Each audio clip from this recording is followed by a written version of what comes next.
আমি আপনাদের এখানে এসে যে কথাটা সর্বশেষ বলবো যে আপনাদের মানে আমরা আমাদের ধর্ম পালন করি, আপনাদের ধর্ম পালন করবেন, এটাই হলো বাস্তবতা। আর যে ধার্মিক সে কখনো অন্যের ক্ষতি করে না, বলে ঠিক কিনা?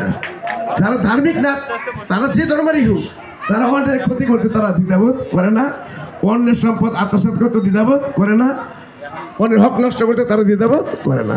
যে ধর্মেরই হোক সে যদি ধার্মিক হয়, সে অন্যের প্রতি সহানুভূতিশীল হয়, আন্তরিক হয়। আমি মনে করি ধর্ম পালনটার ব্যাপারে আমি আপনি না, আমরা সবাই যার যার ধর্ম যেন পালন করতে আরও বেশি আগ্রহশীল হই, তাহলে আমাদের সমাজটা আরও বেশি সুন্দরভাবে চলবে। সবশেষে বলতে চাই, এখানে কোনো সমস্যা হওয়ার কোনো সম্ভাবনা নাই। তারপরেও যদি ফিল করেন তাহলে মানে রিং দেওয়ার সাথে সাথে আমি আশা করি আমরা আপনাদের আন্তরিকতা দেখাতে চেষ্টা করব। আপনাদের সময় নষ্ট করলাম, আর আমাকে সুযোগ দেওয়ার কারণে আপনাদেরকে ধন্যবাদ জানিয়ে আমার কথা শেষ করছি। আসসালামু আলাইকুম রহমতুল্লাহ।